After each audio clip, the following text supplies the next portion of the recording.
Hi guys, Sorrow Silence here. We're back with another episode of Weekly Pokemon Showdown happening at Goodness Gracious Games. Well, UBL season is really coming soon. So probably when this video upload, we'll be very near the first UBL. Okay, so we'll see what people are playing. From the left, we have Cash playing Charizard. And on the right, we have TYS playing Crustle. Please don't play Crustle at UBL. Please. No point going to a BO1 event and like both opponent and you don't know what to do. Down there, store there until timeout, then double game loss. Play something that can end the game. Please. Please. Okay, so we are in this match not by choice. I do not like to commentate on stall decks, but yeah. We shall see how Cash would fare against a deck that's like blocking him in all directions. Right. Okay, Cornerstone. First thing. The first deterrent. So from how I understand the Zard deck works, it probably should have a Ciyu that can knock things out. But other things in the deck won't be able to effectively knock DYS's Crustle and friends out effectively. Okay. So it's a bomb pop with a bomb Zard with a Pidgeot line, so it's just not a very out of the world like never seen before kind of Zard deck. So it's a more of things that you will see in UBLs. Yep. Okay.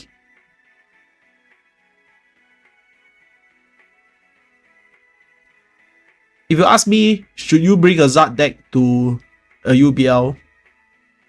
I would say go ahead. It's not a bad deck in a like a BO1. Everything is in a Fog of War format.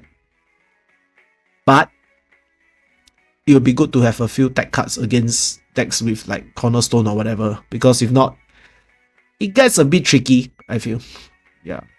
I feel a good tech card would be like Regigigas, like a one-off Regigigas that knocks out Terra Pokemon. Yeah. Maybe you can try. Or anything that's like, I don't know. I mean, the Ciyu is one, but I don't think it's enough. I will pack one more. Yeah.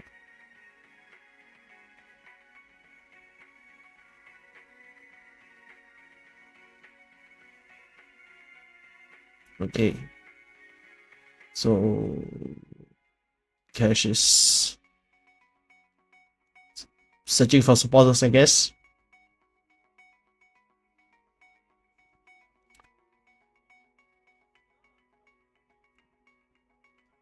Okay, I've a million times to tell them not to message like this on the screen because they are being recorded, but sure, fine.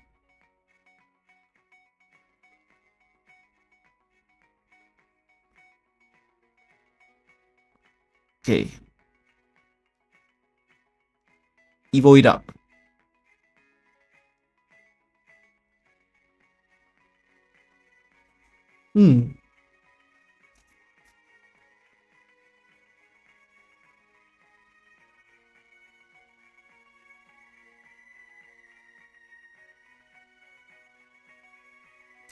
Is Tatsugiri good?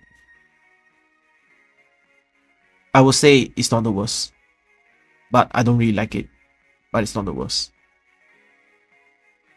Would I put Tatsugiri by deck? If I have no choice, I would.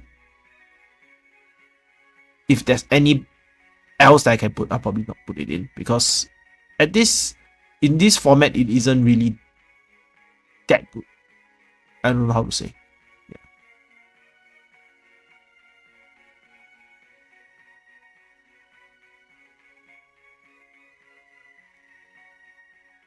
because like how you see most of the matches are not like supporter wars.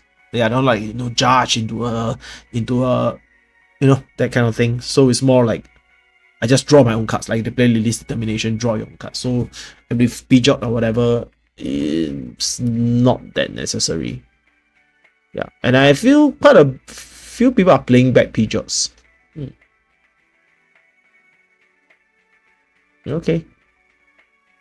Sure.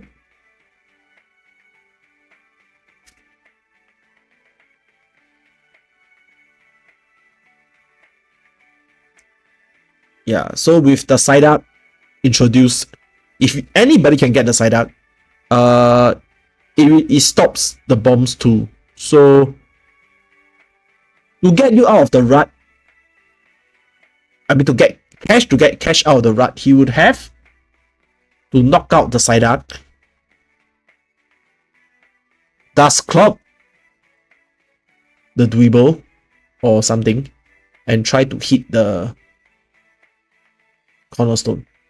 Yeah, so it's quite a bit of things to do lah for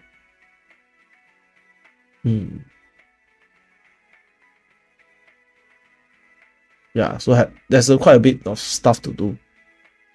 And one thing about Zard is it doesn't okay, the normal Zards that is without the Dumas, sorry, not Dumas, the Wellspring, the water pond, like what people usually call, they can't knock two things out with attacks. So with side out here, it locks everything.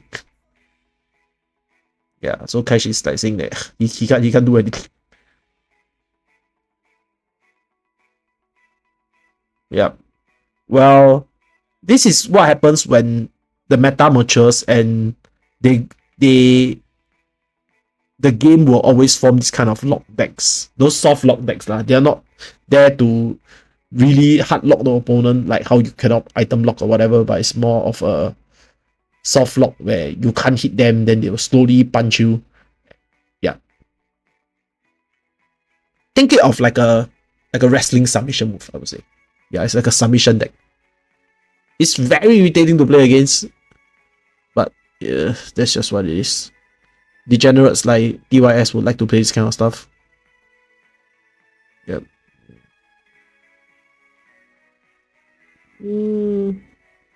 Okay.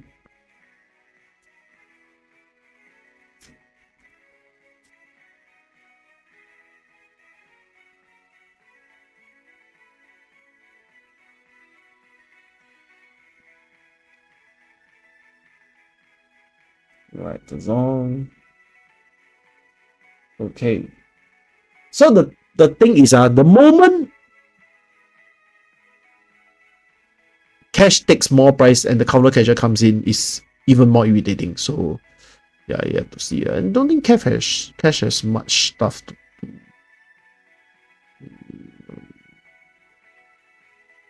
Nah, the PG, sure.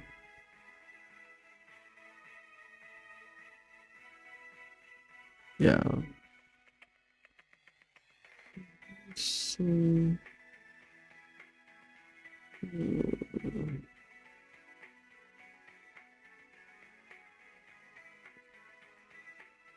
yeah, cash scoops because yeah, there's really nothing much to do. Okay, guys, see you guys at Swiss 2. Hi guys, I'm Silence here.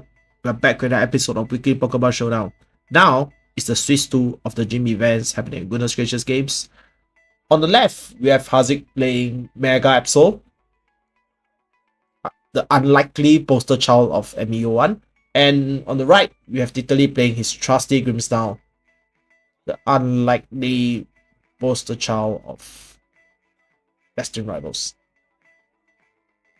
Two very,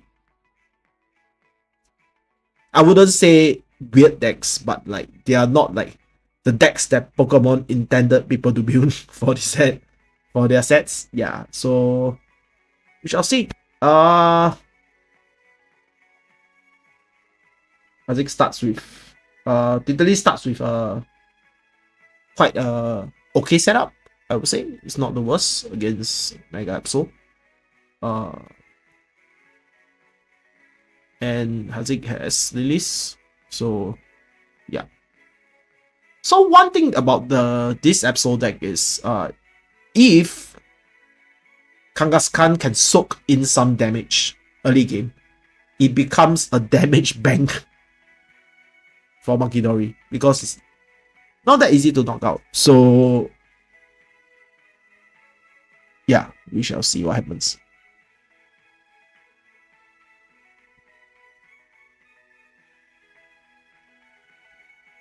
And Titali really likes to play TM Devo, and there's nothing much to Devo on Haziq's board.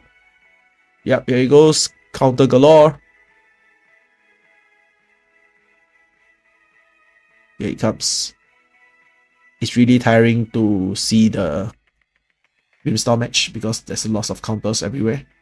Damage counters. Yep. Okay. Let's ball. Extreme monkey actions, I guess.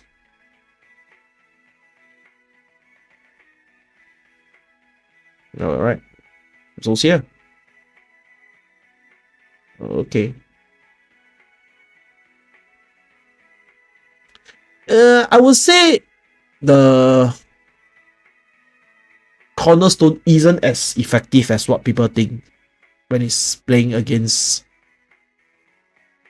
the Grimmsnarl deck. Yeah.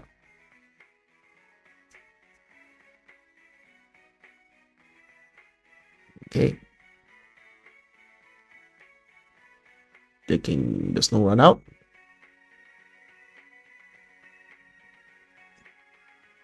Sure. Checking the spotters. Right.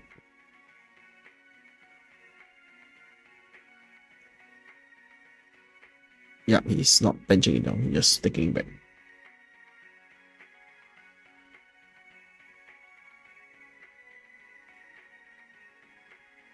Because logically, you wouldn't want to plant 3 prizes on the board for nothing.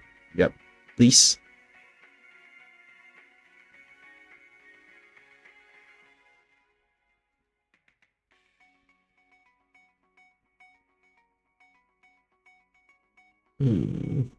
Okay.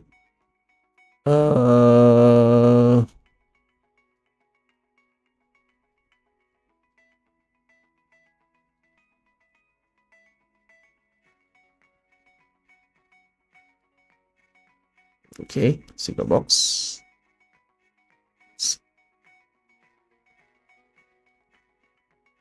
Okay, sure. Italy's favorite card. He really likes to play TM Devo. But there's nothing to Devo. Okay.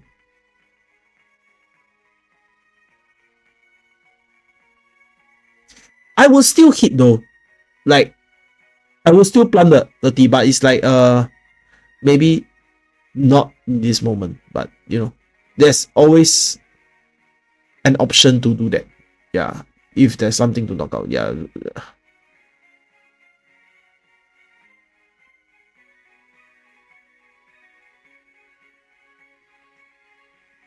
Okay, Lively Stadium.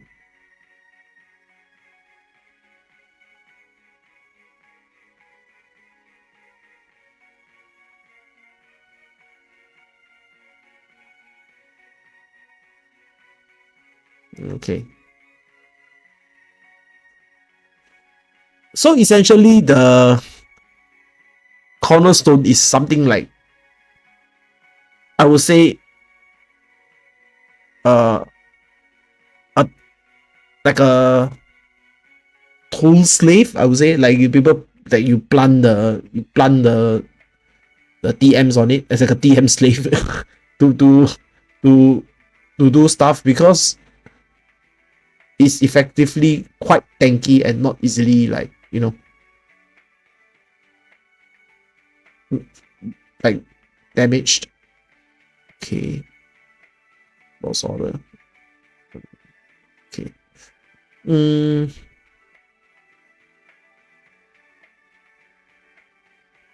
It's running. Oh, wow. Sure. Okay. Okay. I was not expecting the... Okay.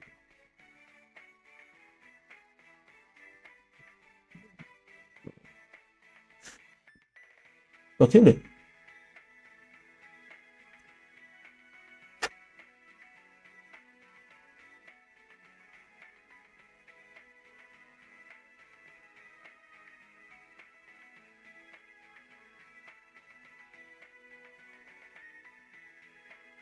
Okay.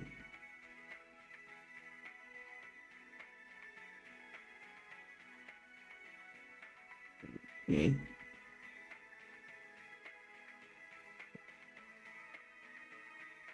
Oh. Man of conviction. He believes it will survive.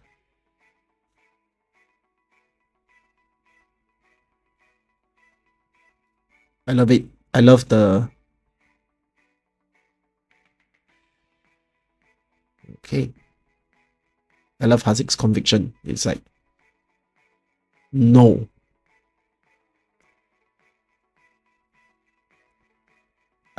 Absol will not fall today. But we shall see. Will it fall? Okay. He's playing quite loose here.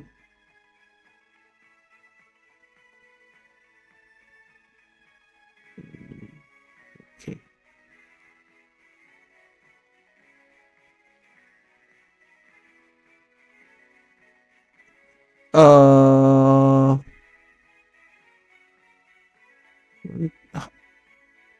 Yeah. Sure. Doesn't really matter lah. You move back anyways.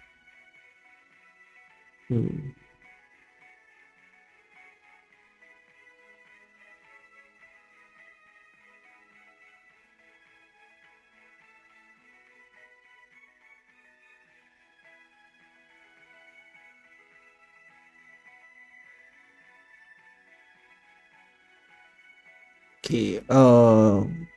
Probably going for a more stally gameplay from Hazik's side. Will probably be, but it's quite dangerous though, because Italy has 3 Monkey Dory.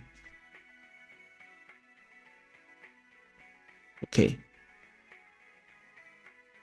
Because one wrong move, it spells disaster for him at sacrifice. Yeah. Okay.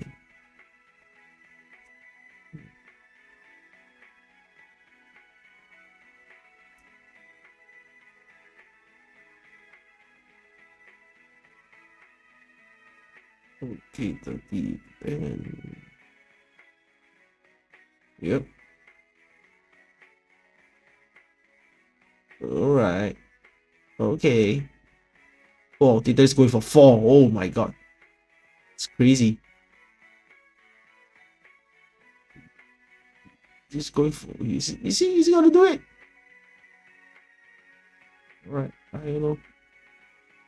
Sending you straight to the jail. The Iono jail. Okay. Plan.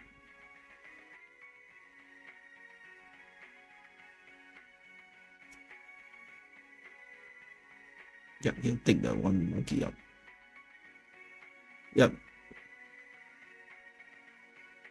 Yeah, the monkey wars is crazy when you can't one shot the Grimmsnarl. And there's like 3 monkeys or 4 monkeys there, right? Your things are going down. And it's not even a ticking that bomb, it's like within like a 2 turns thing. So be very, very careful how you play against heavy monkey deck. Yeah.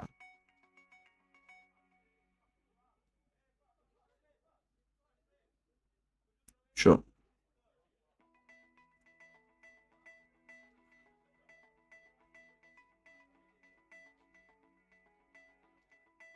Okay. Bear is taking... Yep, sticking out. 2 prizes.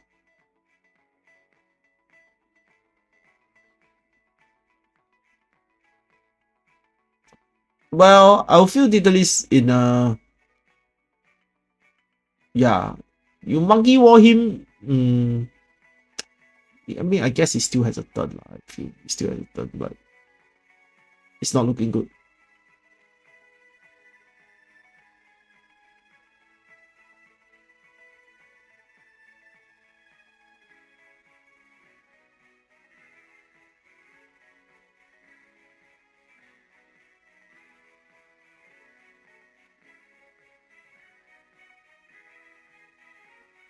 Because in Grimmsnarl deck, they don't really have like a pivot lah. It's more of a straightforward. Yeah. I wonder what he's looking. Yeah, so I probably be looking at the end game here. I think Hazik has won. Yep. Alright, see you guys. Hi guys, Tower Silence here. We are back with another episode of Weekly Pokemon Showdown happening at Goodness Gracious Games. Now we are the Swiss 3 of the weekly gym event. Okay, on the left, we have Gerard playing Gardevoir, and on the right, we have Jeremy playing Eevee Box. Well, Gerard is usually playing other games, but this is he's back playing Pokemon for this season because I think he's traveling overseas to play. So yeah, Jeremy's going first with his, which he said that he's playing Eevee Box all the time. Yeah, people don't usually play. I don't know what's the pie chart of Eevee Box, but I feel the deck is still very good because it's highly adaptive. So yeah.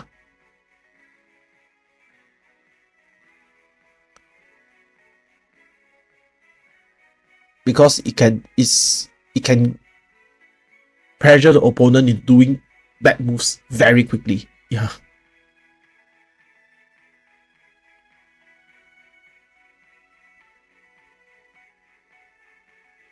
Yep, it's gonna pump up the Argos. Okay. Alright.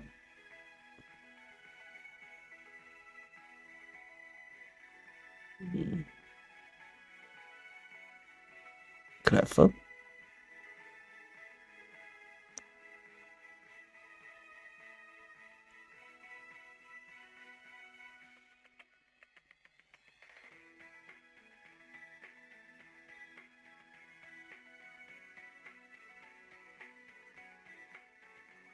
Okay.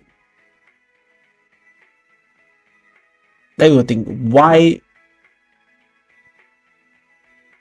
would Jeremy evolve the Octal in front?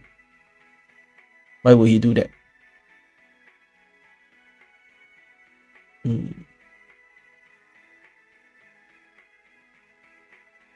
Okay. Let's put Eevee down, I guess. Oh, yep. PG is going for the bird. So he's probably cycling the Octal. Because he see there isn't any routes on the right side. So the game plan is going to be slightly slower from Gerard.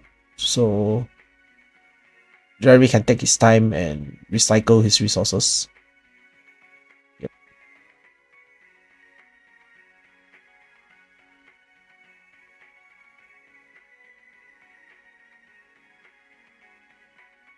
Yep. Because he won't be attaching any energy to retreat. So yeah.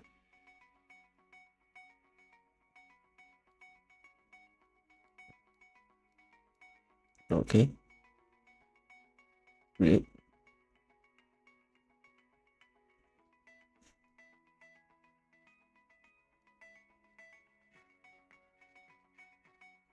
Okay. He's gonna Atazon the rocks. Gonna attach the. Yep.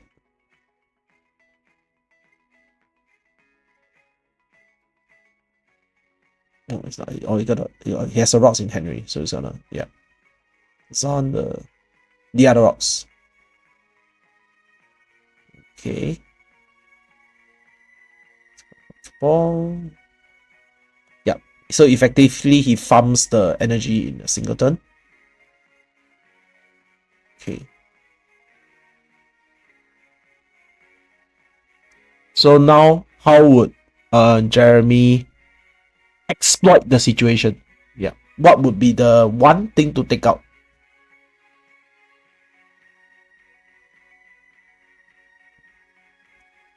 So what you guys think? What would be the best thing to take out? Definitely not the rocks. On the board, taking out the Drifloon would be the better target, I guess. Yeah, but if you're not wasting anything, you can just hit in front. You just hit the Clefairy, it doesn't matter. Because, to be honest, to play against Gardevoir, if you raise them early, you tend to have a higher win percentage if you raise them early. Like you raise them to a point where they can't really chase. Yeah. So some decks do come back. Like, you know, they can come back with the bear, they can come back with things, bomb pops or whatever. But for Gardevoir wise, yeah. You have to see how they play. Okay. It's taking 2 prizes then.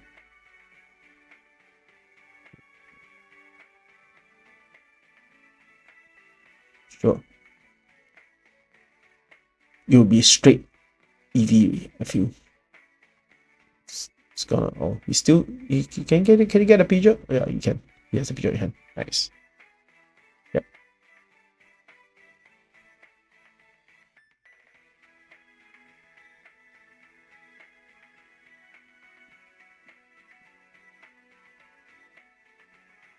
Yeah, I think he saw the game plan.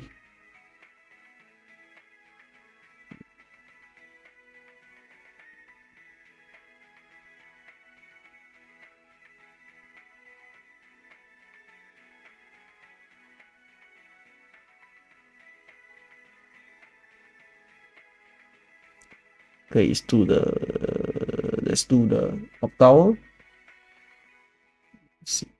Okay. Yep. Throw the bear away, doing that.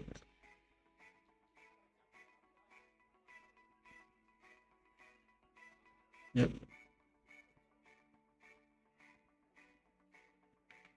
Red candy. Okay.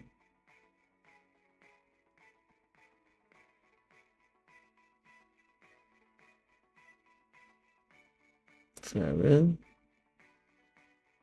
Spin. Okay, it's got 280.